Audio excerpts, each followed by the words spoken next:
Beyond the sunset, oh blissful morning, when with our Savior heaven is begun. Earth's toiling ended, oh Lord is dawning. Beyond the sunset, when day is done.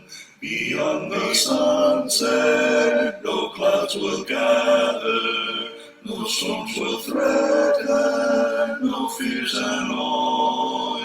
O day of gladness, O day unending, beyond the sunset, eternal joy. Beyond the sunset, a hand will guide me to God the Father, whom I adore.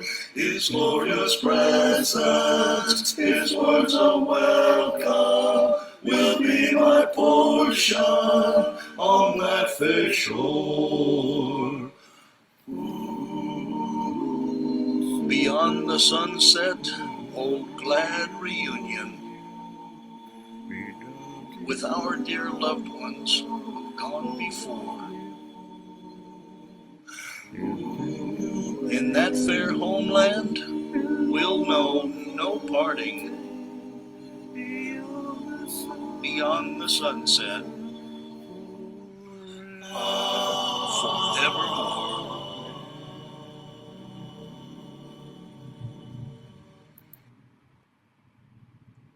Zion's call sweetly rings over land and sea, bidding us look to realms above.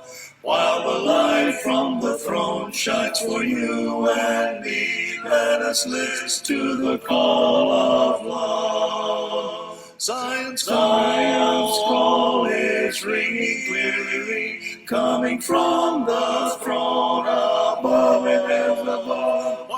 While we hear it ringing clearly, let us heed the call of love, perfect love. On the road to the goal, burdens we must bear, but we have help from realms above. We receive courage new when we kneel in prayer. Let us listen to the call of love. Zion's call is ringing clearly, coming from the throne above and above. While we hear it ringing clearly, let us heed the call of love, of perfect love. While we tarry below, there is work to do, and our strength cometh from above. As we labor and wait, we must all be true. Let us listen to the call of love. Zion's call is ringing clearly, coming from the throne above and above. While we hear it ringing clearly, let us heed the call of love, perfect love. Magandang gabi mga kapatid. Bagamat nagbabadya pong mulan ngayon, kanina nagkakaroon po ng kulog-kulog dito, pero parang huminto na po yung ulan. So ito po yung maganda para tayo po ay makapagsimula na po sa ating pag-aaral po sa gabing ito, Sabado ng gabi. Usually Monday, Wednesday, Friday, pero nagulo po yung schedule sa linggong ito, pero at least 3 times pa rin ang ating pangangaral sa Facebook. So yan po ay isang bagay na dapat nating pagpasalamat po sa Diyos. Kahit pa paano ay nagkakaroon po tayo ng pag-aaral na ganito, maaaring makatulong po sa ating pagkaunawa sa ating pananampalataya. So binabati natin ang ating mga igsuong sa ilaylay mga tapit, sa diha sa Mindanao o sa Visayas. Maayong gabi sa tanan mga igsuong. Binabati rin natin ang ating mga kakabsat, ang ating mga kapatid, ng mga Ilocano, na ibang gabi kada kayo amin kakabsat. pupunta po tayo sa Bicol Region, sa Southern Luzon, ang ating mga katugangan. Ayan po, nandiyan po si na Brother John Layusa, Ronnie Romero, at si Larry Embeng, at iba pong mga kapatid. Ano po? Diyos marahay na banggi sa Gabos. Dito po sa ating mga kapatid, kaibigan, dito sa Pangasinan, Santo Sialabi, kahit si Kayon, amin. Binabati ko pong aming pinsan dyan sa may Urbis, Tondo, Pangasinan, si Nelson Cunanan po. At dyan po sa ating mga kapatid dyan sa may Carabao Island, mayad nga gabi sa tanan. Sa ating mga kababayan dito po sa Pampanga, mga Kapampangan. Ito, sila po'y matatagpuan hindi lang po sa lalawigan ng Pampanga, ganoon din po sa bahagi ng Tarlac, bahagi ng Nueva Ecija, bahagi po ng Zambales, bahagi ng Bulacan, bahagi ng Bataan. Yan po ang lugar ng mga Kapampangan. May Pabingi, kaya ko nga. Ang Pampanga dati, malaki po yan. Ang dating pangalan niya ay Kaharian ng Luzon. Doon po nanggaling yung Luzon. Ano po. So, sa ating pong pag-aaral sa gabing ito ay pinagpapatuloy lang po natin ang ating serye sa unang sulat ni Pablo sa mga taga-Korinto. Sa Lunes, sa loob ng Panginoon, ay ating pag-aaralan ng isang katanungan. Si ang ating bang Panginoon ay lumabag sa kautusan ng Sabat. Marami po mga naniniwala na sa maraming pagkakataon, ang Panginoon po'y lumabag sa kautusan ng Sabat. Yun po ang ating pag-aaralan sa Lunes. At sa Miyerkules naman, ipagpapatuloy po natin ang ating pag-aaral sa Scriptural Authority. Bibigay po tayo ng diin sa mga halimbawa. Tapos, sa susunod na Biyernes, ay pagpapatuloy po natin ang ating pag-aaral sa unang sulat ni Pablo sa mga taga-Korinto. Dito po sa Angeles City Southside Church of Christ. Doon po sa umaga ng linggo, meron kaming Bible study sa Romans. Nasa 12 kabanata na po kami sa aklat ng Romans. At sa hapon, dahil dalawa pong aming pagsamba, sa hapon meron din pong Bible study. Doon pinag-aaralan po natin ang ulak-sulat ni Pablo sa mga taga-Korinto. Maganda po ang pag-aaralan natin mismong Biblia. Isa pong pangaral na Amerikano, noong ako'y binata, nagtanong ako sa kanya, paano ko sasagutin ang mga maling aral? Napakarami niyan kako. Kinakailangan bang i-memorize mo lahat ng mga argumento? Sabi niya, pwede rin, pero ang pinakamagandang paraan para masagot mo yan kanya ay malaman mo mismo ang Biblia. Totoo po yan. Lahat ng mga katanungan, lahat ng mga issue na nakikita natin sa paligid, hindi yan mga bagong issue. Yan po yung mga lumang issue na. At yan po yung sinasagot lahat ng banal na mga kasulatan. Kaya maganda pag-aralan po natin sa balance. Balance na pag-aaral. Hindi lang po isang direksyon ng pag-aaral. Hindi. Balance.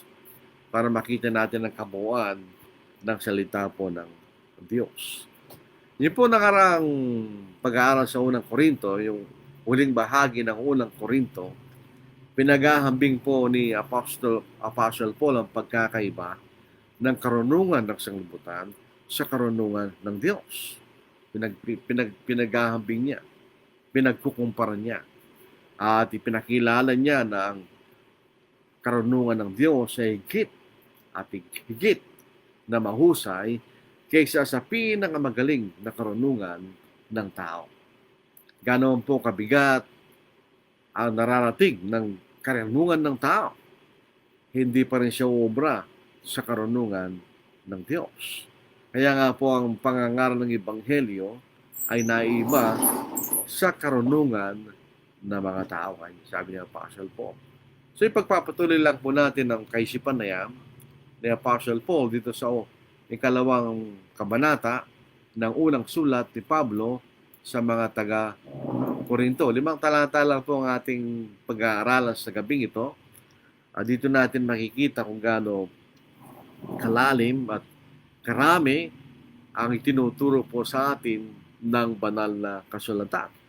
5 talata lang pero mapag-aaralan po natin humigit kumulang sa loob po ng isang oras. So ito po ang ating babasahin, yung 5 talata na ating pag-aaralan. Dito po sa New King James Version. And I, brethren, when I came to you, did not come with excellence of speech or of wisdom, declaring to you the testimony of God. For I determined not to know anything among you but except Jesus Christ and Him crucified. I was with you in weakness, in fear, and in much trembling, and my speech and my preaching were not with persuasive words of human wisdom, but in demonstration of the Spirit and of power, that your faith should not be in the wisdom of men, but in the power of God. Yun po, New King James Version. Yun po ang aking karaniwang ginagamit bilang pangunahing Biblia. Pero pwede rin po yung gamitin ng New American Standard Bible, ay yung 1995. O kaya po yung English Standard Version. Yun po yung magagandang salin po sa English. Sa Tagalog, babasahin po natin sa wika natin, sa wikang Pilipino. At ito po yung ang Biblia. Hindi yung lumang ang Biblia, yung pong bagong ang Biblia. Ano po? At ako mga kapatid, nang pumarian sa inyo, ay hindi ako napariyan na may kagalingan sa pananalita o sa karunungan na nagbabalita sa inyo ng patutuo ng Diyos. Sapagkat aking pinasyahang walang malaman anuman sa gitna ninyo, maliban na siya sa Kristo at siya na napako sa krus. At ako'y nakisama sa inyo na may kahinaan at may katakutan at may lubhang panginginig. At ang aking pananalita at ang aking pangangaral ay hindi sa mga salitang panghikayat ng karunungan, kundi sa patutuo ng Espiritu at ng kapangyarihan. Upang ang inyong pananampalataya ay huwag masalig sa karunungan ng mga tao, kundi sa kapangyarihan ng Diyos. So dito natin makikita ang atmosphere ng gagawain ni Pablo sa mga taga-Korinto. No po? Bilang isang tapat na mangangaral ng Diyos, wala siyang pinasyang ibang ituro, kundi ang pagtotoo ng Diyos. Paul only intended to teach the testimony of God, yung pong patutuo ng Diyos. Hindi yung patutuo tungkol sa Diyos, kundi yung patutuo ng Diyos. Na ibig sabihin, ang mga bagay na pinahayag ng Diyos sa pamamagitan ng Espiritu Santo. Yun lang po ang kanyang ituturo. Dito sa John chapter 16, verse 13, makikita natin na ang buong katotohanan ay pinahayag sa pamamagitan ng banal na Espiritu. Dito po sa John chapter 16, verse 13, however, when He, the Spirit of truth, has come, He will guide you into all truth. For He will not speak on His own authority, but whatever He hears, He will speak, and He will tell you things to come. Ang maliwalag po rito, sabi niya, when the Spirit of truth has come, yan ang banal na Espiritu Santo, He will guide you into all truth. Sila ipapatubayan sa buong katotohanan. At si Apostle Paul ay bilang isang apostol, sa po'y pinapatubayan ng Espiritu Santo sa buong katotohanan. Yun lamang ang gustong ipahayag at ipakilala ni Apostle Paul. Ay sabi niya, wala siyang ibang pinasyang ituro sa kanila, kundi si Kristo o si Jesus na siyang ipinako sa krus. Ito po yung Ebanghelyo. Dito pong sinabi ni Pablo, Jesus and Him crucified. Hindi naman niya ibig sabihin yung pagkapako sa krus lamang ipapangaral ni Apostle Paul. Ito po ay synecdoche. Ang isang bahagi ay tumutungkol sa kabuuan. Bagamat sinabi niya, Jesus and Him crucified, si Jesus na siyang napako sa krus, ang ibig niya sabihin, ang buong katotohanan ng ating Panginoon na ipinahayag sa pamamagitan ng Espiritu Santo. So, ibig sabihin, pagka itinuturo natin si Jesus, hindi lang natin siya itinuturo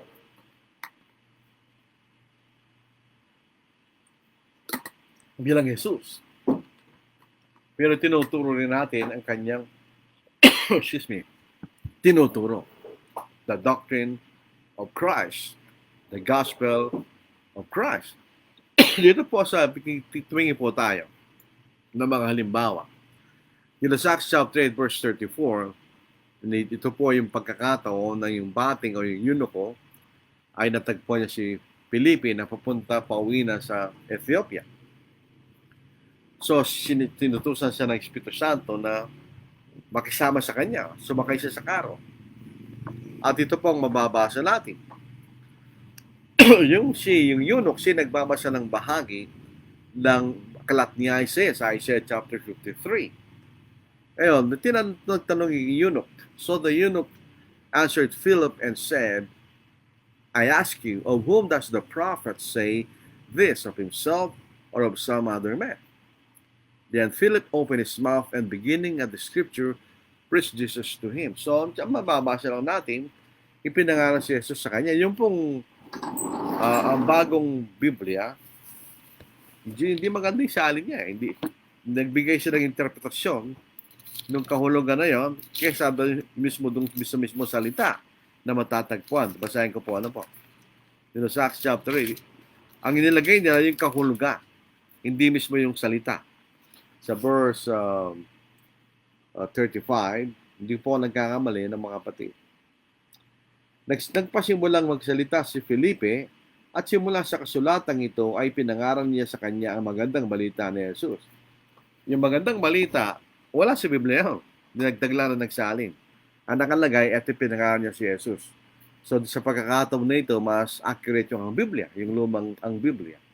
Pero ang ibig sabihin talaga noon, ang magandang balita ni Jesus. Bagamat si Jesus lang ang binanggit, yun po ay metonymy. Binabanggit si Jesus, pero ang ibig sabihin ay ang aral ng ating Panginoon. Bilang katunayan, sila'y nakarating sa paglalakbay sa dako may tubig. Now, as they went down the road, they came to some water, and the eunuch said, See, here is water, what hinders me from being baptized? So, yung Jesus and Him crucified, kasama yung magandang balita kung paano isang tao po ay maliligtas. Hindi lamang yung katotohanan ng ating Panginoon ay napako sa krus. Kaya sinasabi natin, ito ay synecdoche, ibig sabihin, yun ay bahagi lamang ng magandang balita ng ating Panginoon. Yun ang pinang-sentro. Pero hindi lamang yun ang ating ipinapangaral. Ipinapangaral, kasama din po doon ng paraan para isang tao po ay maligtas kung anong mga bagay dapat niyang paniwalaan. So by necessary inference, when Philip preached Jesus, he preached about baptism. Dahil kung hindi, paano nalaman ng eunuch ang tungkol sa bautismo? Ganon din po sa Acts chapter 8 verse 5 sa Samaria. Then Philip went down to the city of Samaria and preached Christ to them. Ito naman, Christ. But when they believed Philip as he preached the things concerning the kingdom of God, sa verse 12, in the name of Jesus Christ, both men and women were baptized. Yung sinabing ipinangaral si Kristo, kasama na yung tungkol sa karal ng Diyos.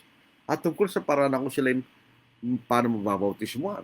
So yun ay bahagi na sinasabi ni Pablong Jesus and Him crucified. Si Jesus na napako sa krus. Ang ibig sabihin, ang magandang balita ng ating Panginoong Jesucristo.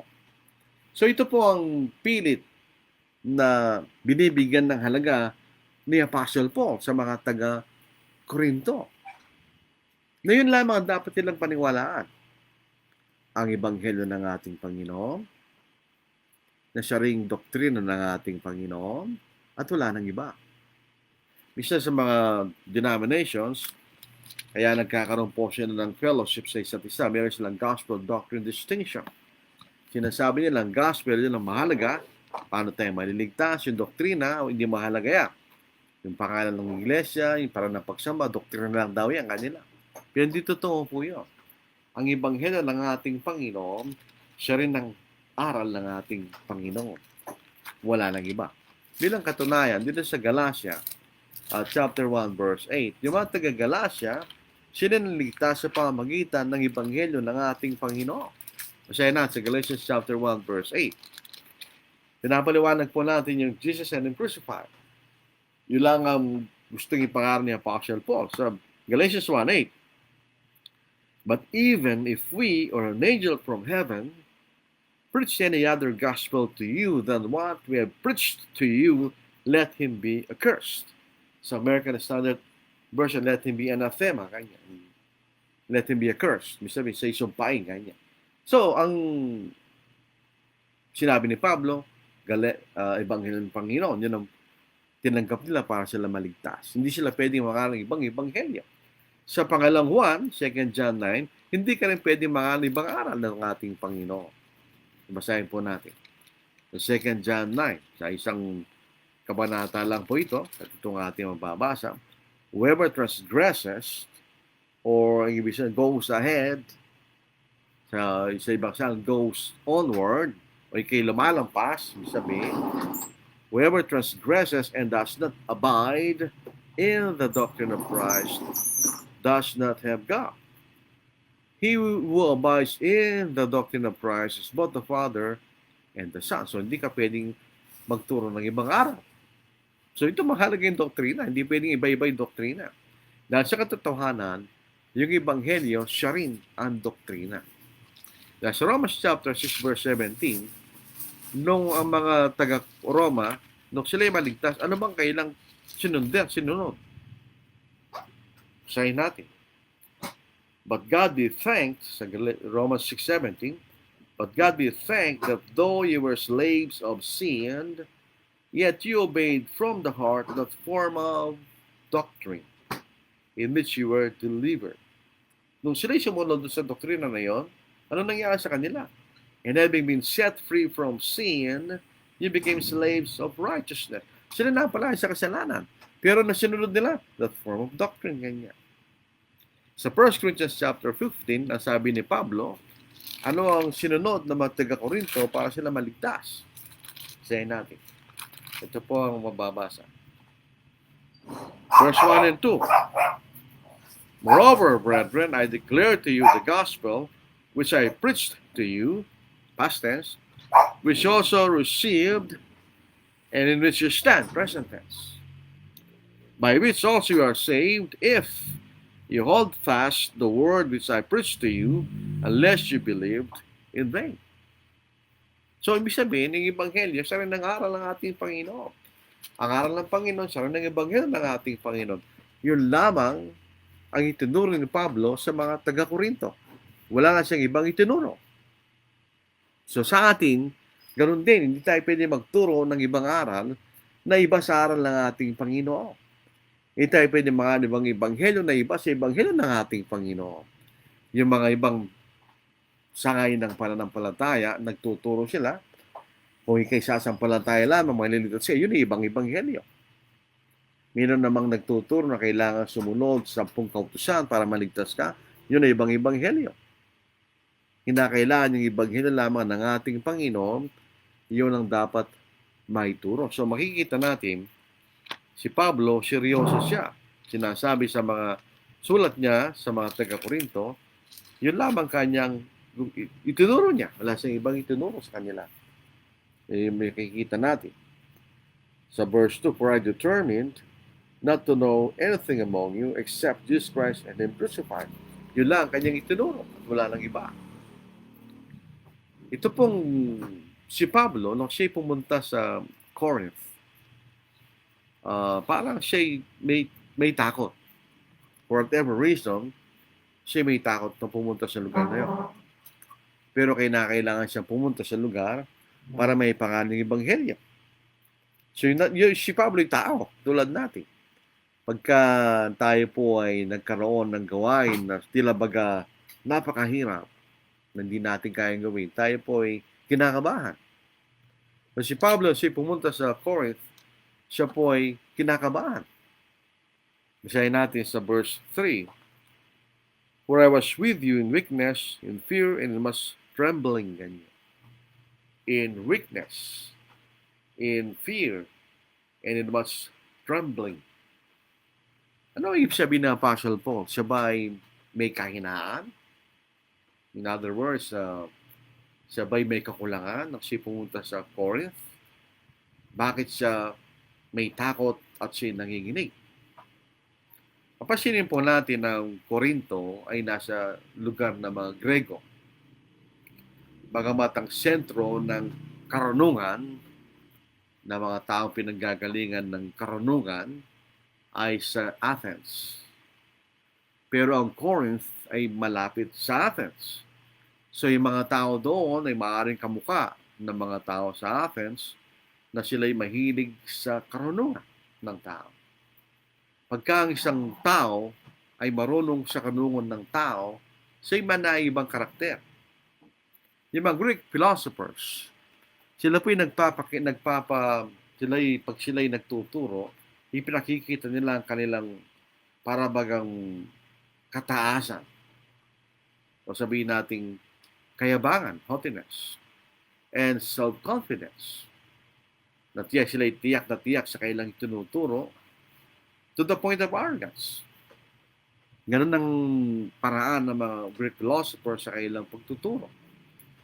Parang sila'y may pagkamataas, pagmamalaki sa kailang karunungan. Si Apostle Paul hindi ganoon ang kanyang ipinakita na siya pumunta sa Corinto. Hindi katulad ng mga Greek philosophers na alos sumahantong na sa kayabangan sa kanyang pangangaral doon. Kaya nga po yung mga kaaway ni Apostle Paul sa Corinth, sa pangalang Corinto, ito ang kailang inilarawan kay Apostle Paul. Some of them said that his bodily presence was weak and his speech contemptible. So hindi po ito larawan ng isang tao magaling magsalita, katulad ng mga pilosopong mga Grego. Ano po? Basahin natin sa Tagalog, sa 2 Corinthians chapter 10 verse 10. Sumunod po kayo kung meron kayong Biblia. Ito ang ating mababasa. Sapagkat sinasabi nila ang kanyang mga sulat ay mabibigat at matindi. Totoo yun. Alala po kung pag-aaral natin ang aklat ni Pablo sa mga taga-Roma, napakahirap unawain no kung di tayo nag-iingat. Subalit ang anyo ng kanyang katawan ay mahina at ang kanyang pananalita ay walang kabuluhan. Whether this is true or just an accusation, pero ito ay reflection ng kanilang impression kay Apostle Paul. May mga nangangaral sa atin na nagpapakita sila ng karunungan at ini-impress sila sa mga kapatid na sila'y marunong. Yun ay espiritu ng mga Greek philosophers. Nakikita na sila mismo ay marunong. Pero pasinin natin ang ating karunungan hindi galing sa atin. Ito galing sa Diyos. So hindi tayo pwede magpakita ng kayabangan o kataasan sa pangaral natin ng Ebanghelyo.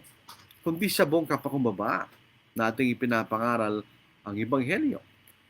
Maaaring dito po sa unang bahagi ng kanyang pangangaral sa Corinth, siya nag-iisa. Sapagkat later on sinasabi sa atin, yung kanyang mga kasama ay nagbalik sila galing sa Macedonia. So kaya dito po sa verse 5, nandito na siya Apostle po nangangaral. When Silas and Timothy had come from Macedonia, Paul was compelled by the Spirit and testified to the Jews that Jesus is the Christ. So may pagkakataon na siya nag-iisa sa Corinth. Maaaring yun ang dahilan ng kanyang pagkakaroon ng takot dahil siya nag-iisa. Pero ito po yung may papakita natin dito sa Acts chapter 18, 9-10. Na kinausap siya ng Panginoon sa isang pangitain at binigyan siya ng assurance na walang mangyayaring masama laban sa kanya. Nagbasahin natin sa Acts chapter 18, 9-10. Kung gusto niyo malaman ang kasaysayan ng pagsisimula ng iglesia sa Corinth, ay sa Acts chapter 18. Basahin natin. 18 dito po sa verse 9-10. Ito ang ating mababasa. Isang gabi, sinabi ng Panginoon kay Pablo sa isang pangitain, huwag kang matakot, kundi magsalita ka at huwag kang tumahimik, sapagkat ako'y kasama mo at walang taong gagalaw sa iyo upang saktan ka, sapagkat marami akong tao sa lungsod na ito. Kanya. So ito'y reflection na si Apostle Paul tunay siyang natatakot nung siya nasa Corinth. Pero siya nagpatuloy doon dahil sa obligasyon niya yan bilang isang mangangaral na kailangan siyang manatili roon at ipangaral niya ang Ebanghelyo. Ang kanyang pangangaral, pananalita ay naiba sa paraan ng pagtuturo ng mga Greek philosophers.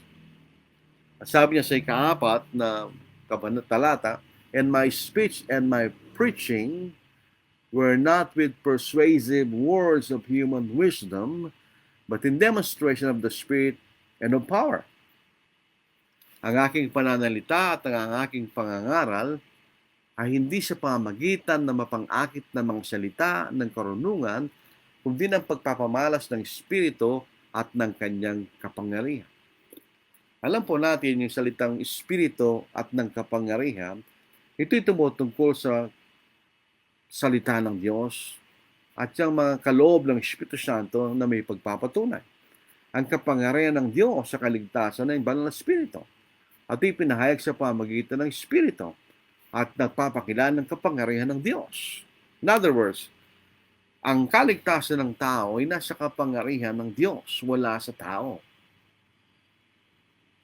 In other words, kahit gaano ka karikit magsalita, gaano ka katindig magsalita, hindi mo maliligtas yung tao kung hindi ebanghelyo ang ipapangaral kanya. So yung paraan ng pananalita ni Pablo ay naiba doon sa mapang-akit at magaling na pananalita ng mga tao sa sanglibutan. Ito yung makikita natin. Ikukumpara po natin yung speech ng mga marunong ng mga tao at yung pangalan ng ibang ebanghelyo ng mga ibang kaiba. Ang sentro ng pangtuturo ng karunungan ng tao ay nasa tao. Dahil sa kanya nanggagaling yung karunungan. So nakasentro sa tao yung atensyon. At ito'y nilalagyan ng makombinsing pananalita. Sabi po dito sa isang commentary na po, Paul is stating that his preaching does not derive its power to convince from the rhetorical art of human wisdom. Hindi siya kagalingan ng pagsasalita, nagagaling kapangyarihan ng pangalan ni Pablo kanya. Ito'y nagagaling sa salita ng Diyos. Hindi ibig sabihin na hindi natin ginagamit yung persuasion para makumbisi natin yung tao. Yes, we persuade. Ginagamit natin ng persuasion para makumbisi natin yung tao. Pero anong ginagamit natin to persuade people? Ang salita ng Diyos, the gospel. At hindi ang ating sariling karunungan. In fact, dito sa 2 Corinthians chapter 5 verse 11, sinasabi ni Pablo, we persuade people to obey the gospel. Siyempre, useless lamang. May mga kapatid na tamang tinuturo nila but there is no persuasion. Nakikinig ka lang, but kailangan mong ituro and persuade para maniwala yung tao kanya. Dito po sa 2 Corinthians 5:11, knowing therefore the terror of the Lord, we persuade them. We persuade men. But we are well known to God, and I also trust are well known in your consciences. We persuade men. Ganyan. Pero ang ginagamit na paraan in persuasion ay ang salita ng Diyos. Dito po nakikita natin ang pinagbabaw ni Pablo is forbidding the making of the presentation of the message more important than its content. Especially po sa panahon natin ngayon na PowerPoint. The PowerPoint is just an aid. Ang importante doon yung laman. Baka kasi nakasentro na sa PowerPoint mo yung mensahe mo instead of the message. Hindi. Bawal yung kay Pablo. You use PowerPoint as a tool to persuade men of the gospel. Yun ang makikita natin. Para lalo maging madaling maunawaan ng mga nakikinig yung pangangaral. Pero mas mahalaga pa rin yung content kaysa sa mismong presentation. Presentation is important as an aid, but it is not the end in itself. Gaan po natin, kasimple lang ng iyong PowerPoint, okay lang. For as long as the content is true, mapapersuade mo pa rin yung tao. Okay, galing-galing ng iyong PowerPoint, pero hindi naman katotohanan na tinuturo niya, o lalo pang nalalabuan dahil napupunta sa attention ng iyong presentation kaysa doon sa laman ng iyong tinuturo. Tandaan natin, it's not in the presentation itself. It is in the power. Yung pagtuturo natin ng kapangyarihan ng Diyos na walang iba kundi ang Ebanghelyo. Kapag ang ating kapangyarihan ay nanggagaling sa ating kagalingan ng pagsasalita at sa ating sariling karunungan, saan napupuntang pananampalataya ng mga tao? Napupunta sa karunungan ng tao kaysa sa kapangyarihan ng Diyos. Sasabi po sa verse 5, that your faith should not be in the wisdom of man, but in the power of God. Ang pananampalataya, ito po yung personal faith ng mga tao. That is the subjective response of men to the gospel. The objective faith. Yun ang katotohanan. Our personal faith is our subjective response. Kung paano natin tinatanggap yung salita ng Diyos. Ibig sabihin, ang ating pananampalataya dapat ay nanggagaling sa salita ng Diyos at hindi sa salita ng tao. Kaya nga, yung kagalingan ng pangangaral ay yung pangangaral na maunawaan. Hindi yung pagpapakita ng yung kagalingan. Yun ang sinasabi ni Pablo. Yun ang hindi niya ginawa. Hindi niya pinakita ang kanyang kagalingan bilang nga po si Pablo, kundi pinakita niya kagalingan ng Diyos at ang kapangyarihan ng kanyang mensahe kanya. Yun ang sinasabi ni Apostle Paul. Hindi katulad ng mga Gregong philosophers, pinipresent nila kanilang kagalingan bilang mga philosophers para makumbinsi yung mga tao. Ang Ebanghelyo ay hindi philosophy ng tao. Ito yung karunungan ng Diyos. So pag nangangaral tayo, ikinikintan natin sa tao, hindi yung ating kagalingan, kundi ang kapangyarihan ng Diyos, ang kanyang salita. Doon nakasalig ang paraan para maligtas natin yung tao. So, sapagkat ang Ebanghelyo, ang kapangyarihan ng Diyos, hindi tayo. Hindi ang tao kapangyarihan ng Diyos, kundi ang Ebanghelyo.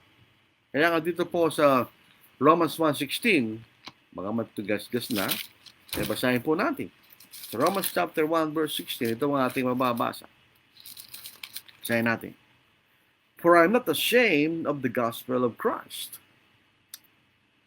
For it is the power of God to salvation for everyone who believes, for the Jew first, and also for the Greek. It is the power of God. Dahil dapat nakasentro ang ating pangangaral, hindi sa tao.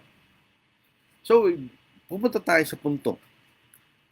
Men, however influential and good, should not be our basis for our faith. Ang ating pananampalataya hindi dapat nanggagaling sa tao. Kahit nang gano'n sila ka-impluensya o kagaling. Dapat yun nanggagaling sa salita ng Diyos. Dito po sa Galatians chapter 1 verse 8, ito po yung warning ni Apostle Paul. Subalit kahit kami o isang anghel mula sa langit, ang mangaral sa inyo ng Ebanghelyo na iba sa aming pinapangaral sa inyo ay hayaan siyang sumpain. Gaya ng aming sinabi ng una at muli kong sinasabi ngayon, kung ang sino man ay mangaral sa inyo ng Ebanghelyo na iba kaysa sa inyong tinanggap na hayaan siyang sumpain. Ako ba'y naghahangad ngayon ng pagsasangayon ng mga tao o ng Diyos? That's a very important point. Sa pangangaral natin ng Ebanghelyo, hindi pagsasangayon ng tao, kundi ng Diyos. O sinisikap ko bang magbigay lugod sa mga tao? Yun ang ginagawa ng mga mangaral na nagpapatawa. Okay, mangaral na pinakikita kayo na kagalingan sa mga tao. Sino nagbibigay lugod sa mga tao? Hindi. Tayo nagbibigay lugod sa ating Panginoon. Kaya sabi ni Pablo, kung ako'y nagbibigay lugod pa rin sa mga tao, hindi sana ako naging alipin ni Kristo kanya. Hindi sana siya umalis sa pangangaral sa kautusan ni Moises. Hindi na sana siya umalis doon. Umalis siya doon dahil hindi nagbibigay lugod sa Diyos. So huwag tayong umasas sa tao. Hindi pwede yun. Aasa tayo sa salita ng Diyos. Kung na may narinig tayong tao nangangaral, Hindi doon sa tao yan tayo naniniwala, kundi sa sinasabi niya kung ito ba'y salita ng Diyos o hindi.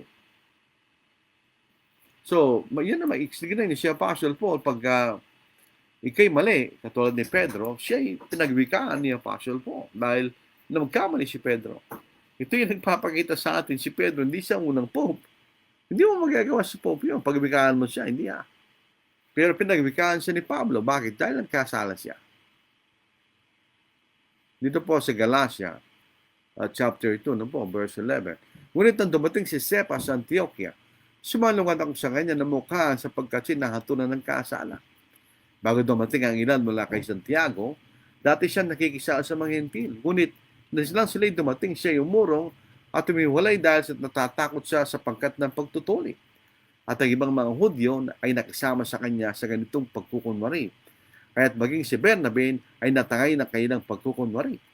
Ngunit na makita ko na hindi na sila lumalakad ng matuwid sa katotohanan ng Ebanghelyo, sinabi ko kay Cephas sa harapan natin ng lahat, kung ikaw ng Hudyo ay namumuhay gaya ng mga hentil at di gaya ng mga Hudyo, bakit mo pinipilit ang mga hentil na mamumuhay na gaya ng mga Hudyo kayo? Kahit po yung mga taga-Berea, si Apostle Pablo nangaral. Ang mga apostle, pag sila nangangaral, may kaakibat na kalob ng Espiritu Santo bilang pagpapatunay ng kanilang pangangaral. So yun ang ginawa ni Pablo nung siya nakarating sa Berea. Hindi ba sapat na yung nakita nila yung katunayan ng pagtuturo ni Apostle Paul? Nagpakita siya ng kalob ng Espiritu Santo. Pero gayon man, kinakailangan pa rin ng tignan sa balalaksulatan.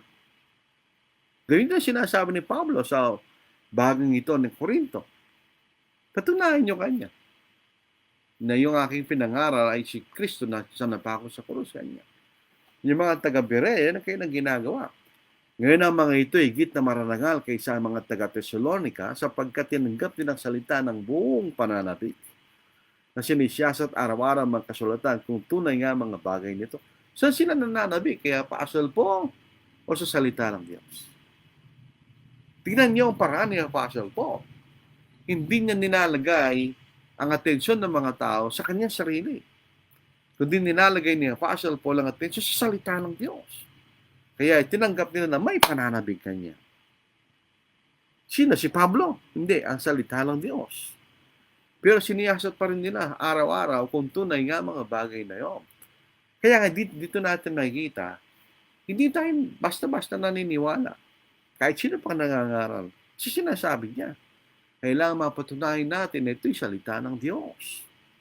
Our faith should firmly stand on the Word of God. Dapat nakatindig tayo na matatag sa salita lamang ng Diyos. So even if we have trust the brother whom we see as an example to emulate, our faith should not rest on His words, but on the Word of God.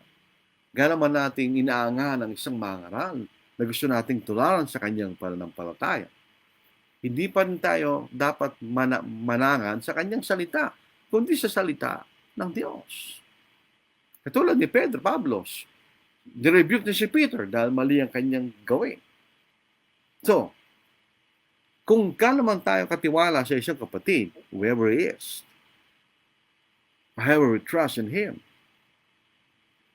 if we hear him preaching things that are not from the scriptures, we cannot just say, we should trust him for he's an excellent preacher. Hindi natin pwede sabihin yun. Pagka nakita natin ang isang tao na ngalang mali, kanon, kagaling, yung kalong batikan yung Christian na yun, hindi natin pwede sabihin, maniwala kayo sa kanya, batikan na mga ngaral yun. Hindi pwede yan, tao lang yan eh. Even the most faithful commit mistakes. Hindi mo ba? So, ganyan si Pablo. Sa kanyang pagpunta sa Corinto, siya nanginginig. May takot dahil seryoso siya na ang kanyang ipapangaral ay ang salita ng Diyos lamang sa gitna ng kanyang pagkatakot, ano man ang dahilan. So it doesn't matter the race, the educational attainment, the excellence of his speech or his influence. If he doesn't teach the truth, we cannot believe in him. Kahit na kano pa ang kanyang, ano man ang lahi niya, o sa ano man ang kanyang nakarating sa pag-aaral, kung gaano man kagaling kanyang pananalita o kanyang influensya, kung hindi tinuturo ang katotohanan, hindi natin siya pwedeng paniwalaan. Yan ang sinasabi ni Pablo.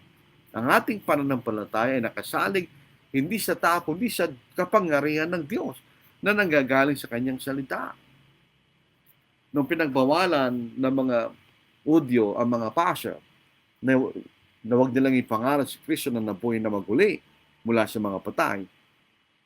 Dahil sabi nila, bago nangyari yun, ang lang sinasabi, ninakawalan ang katawan nila. Ang sabi ni Pedro, but Peter and the other apostles answered and said, we have to obey God rather than men. Amen. Kung tayo po'y matagal na sa pananampalataya, malalaman natin sa pagkikinig kung mali ang tinuturo ng isang tao. Hindi ba sabi sa Hebrews chapter 5, basahin po natin,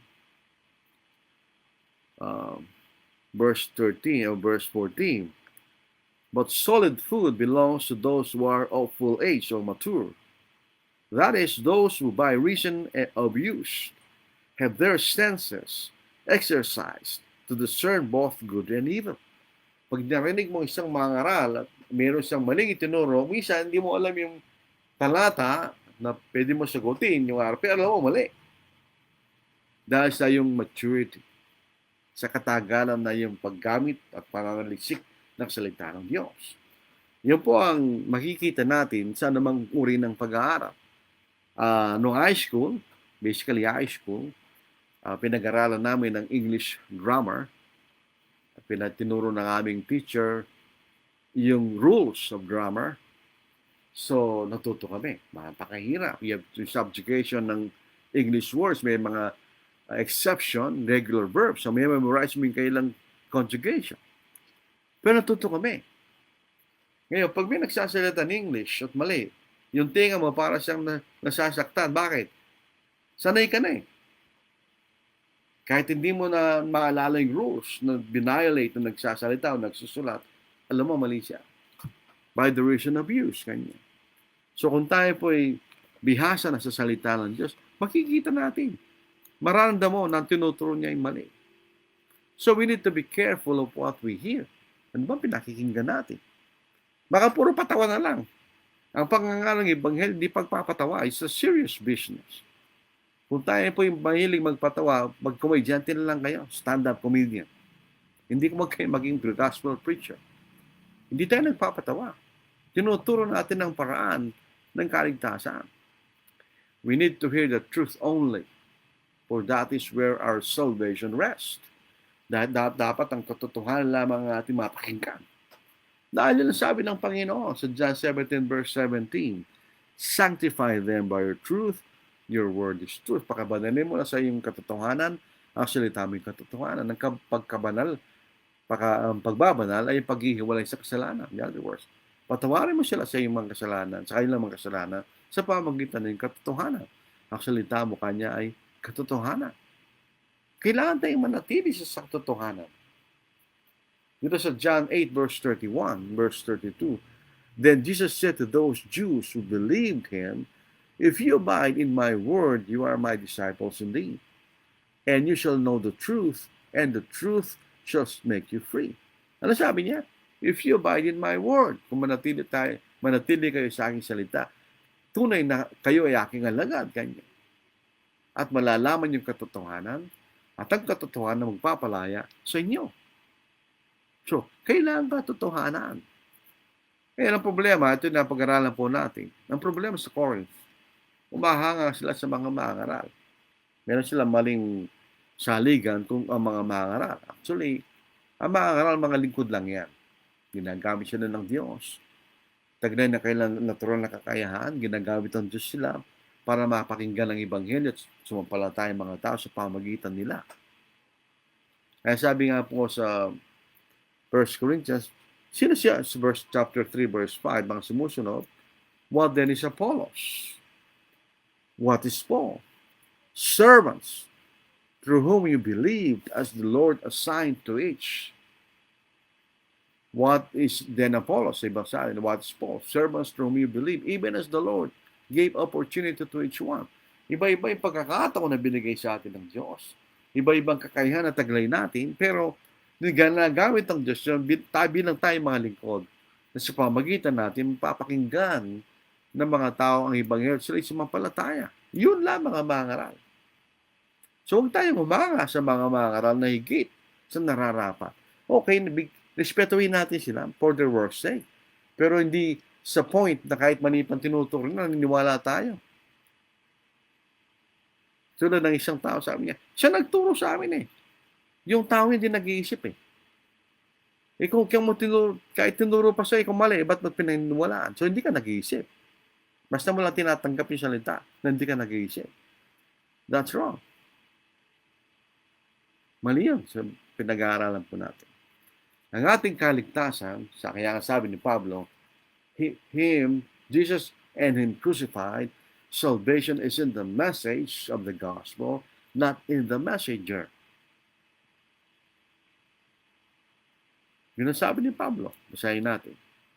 Sa Philippians chapter 1, verse 12 at verse 18.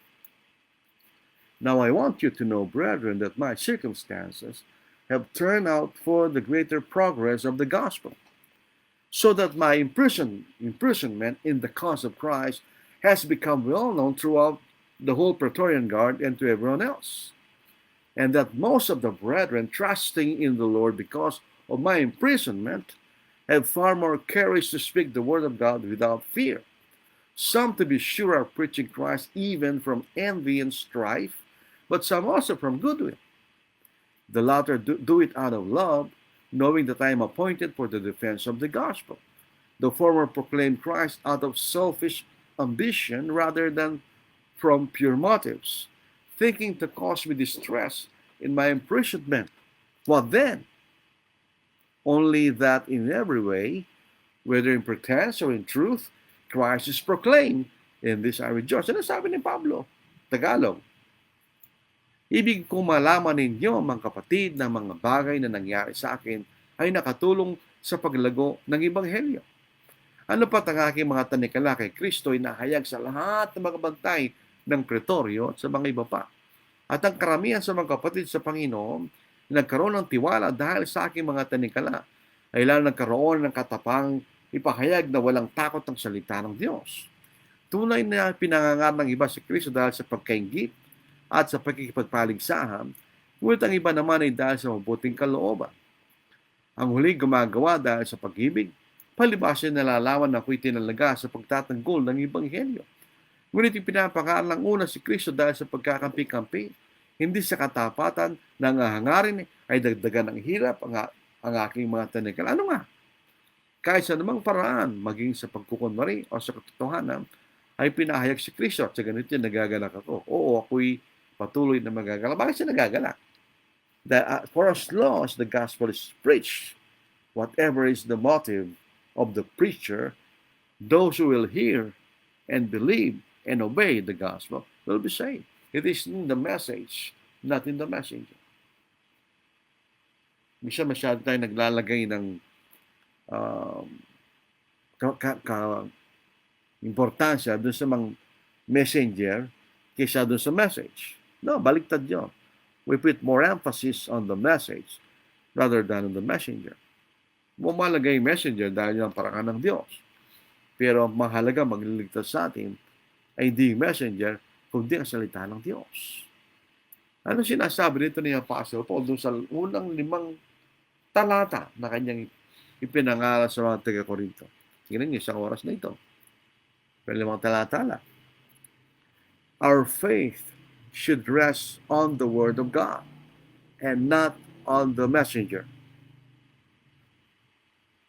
If we believe the messenger, even if he is not teaching the truth, then we are not disciples of Christ, but that preacher. Pagka masyado tayong believe sa isang mangaral na lahat ng sinasabi niya, pinaniniwalaan natin kahit mali, hindi tayo alagad ni Kristo. Tayo alagad ng mangaral na yun. We are not Christians, if that's the case. We are disciples of that preacher. Sipan natin yun. Mahalaga yan, mga kapatid.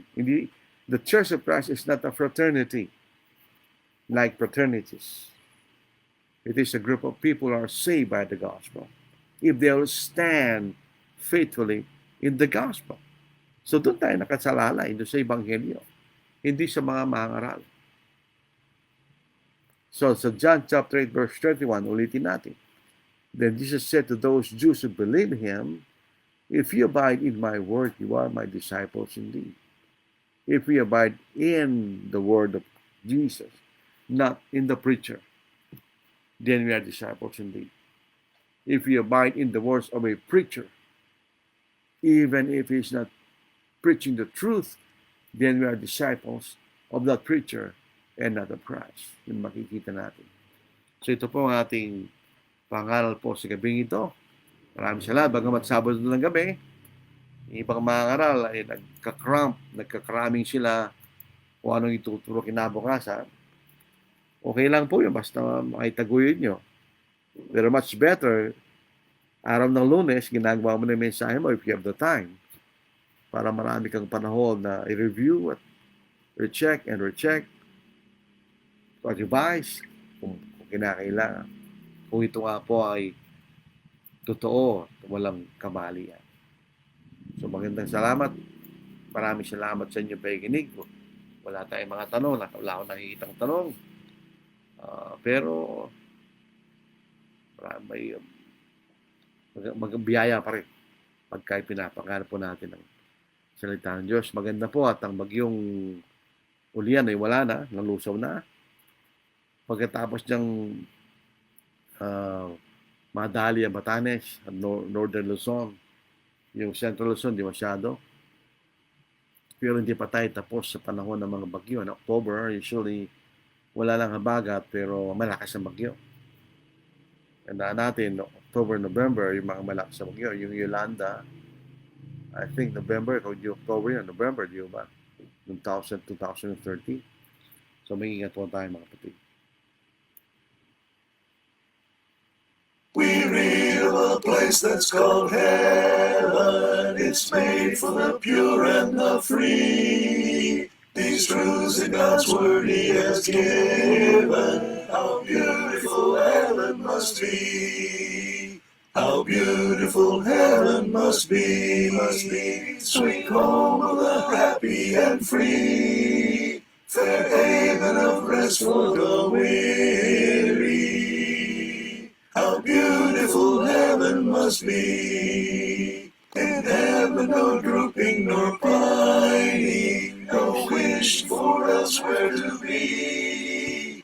God's light is forever there shining. How beautiful heaven must be. How beautiful heaven must be. Sweet home of the happy and free. Fair haven of rest for the weary. How beautiful heaven must be. Pure waters of life there are flowing, and all will remain free. Rare jewels of splendor are glowing. How beautiful heaven must be. How beautiful heaven must be. Sweet home of the happy and free. Fair haven of rest for the weary. How beautiful heaven must be.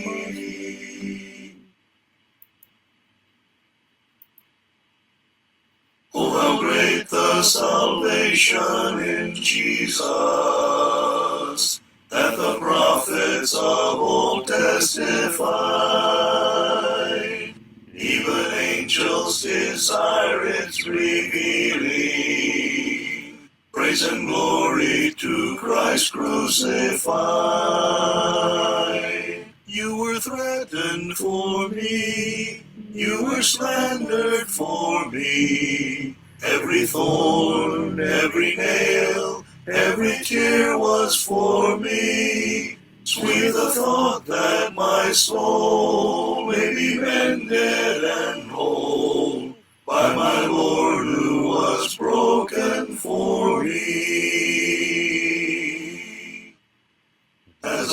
lamb that was led to the slaughter.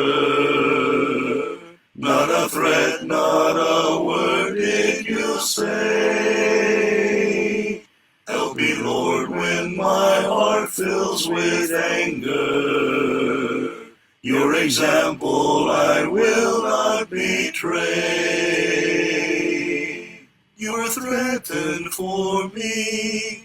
You were slandered for me. Every thorn, every nail, every tear was for me. Sweet the thought that my soul may be mended and whole by my Lord who was broken for me. I've been saved by your word that is living, to a love that is fervently pure. Precious blood from your cross brings redemption, with a hope that is living and sure. You were threatened for me, you were slandered for me. Every thorn, every nail, every tear was for me. Sweet the thought that my soul may be mended and whole by my Lord who was broken for me. Yung po mga awitin na yan, galing po kay Brother John Rogers. Meron po siyang YouTube account, John Rogers Acapella Gospel Hymns. Yun po ang kanyang YouTube account. Napakarami pong awit. Ano po, pwede niyong gayahin ng pag-aralan. Gina Lel, good evening. Hindi yata si Gina na muna. Tapos, Jeffrey Minao Alyodo, maayong gabi ka Brad. I'm watching dire sa Vincenzo Sagon, Zamboanga del Sur, Mindanao. Malayo po. Leonito Torreliza, na ibang arabi, kada kayo amin kakabsat. Ito po'y ating kaibigan at kapatid, galing po sa Canton, Ilocos Sur. Mariette Valenciano, good evening, Brad. Ibanez Senior Sani, siya po'y maaral sa Kamiling, Tarlac. At tumutulong po sa Paniki. Na ibang arabi, kapsat, maya, pabing, kapatid. Di translation po yun. Magandang gabi, kapatid niya. Roy Bebs Capili, ito po ay kapatid sa Mexico. Blessed evening po mga kapatid. Sammy Velasco, taga Mercedes, Camarines Norte. Marahay na banggi po mga tugang. Magandang gabi mga kapatid niya. Bill Bar J. Mark, magandang gabi po. Roberto Marasigan, taga magiting na kapatid na taga Canlubang, Calamba, Laguna. Magandang gabi po mga kapatid and listening. Ojan Ocampo, taga Dubai. Good evening po. Ronnie, taga Mercedes, Ilocos Norte. John Bautista, good evening. John Bautista, masanting abeng, kaya nga lahat, pinaghalo-halo yan. Ano po? Air Gabriel po, good evening. Tito Lisa, taba yung sinabi mo. Brother, mas believe sila sa nagsasalita. Nagsasalita lang Diyos. Yun pong problema. Huwag tayo mag-believe sa nagsasalita. Believe tayo sa salita ng Diyos. Nag-agree po itong mga aso. Ano po? So tayo po ay manalangin. Ang banal, kayo po ay nagpapasalamat sa pagkakataon muli niyo binigay sa amin na magsama-sama kami sa online na pinag-aaralan po yung salita. Naway ito po'y pakinabang sa aming lahat. Lalay maunawa ng salita o Diyos. Tawarin niyo kami, Ama, sa aming mga pagkakasala at ang lahat na may ito aming iningi sa dakilang pangalan ng Kristo. Amen. Maraming salamat po sa Lunes. Ating pag-aaralan, did Jesus violate the Sabbath? Magandang gabi po. Ingat po tayo. Bitaw.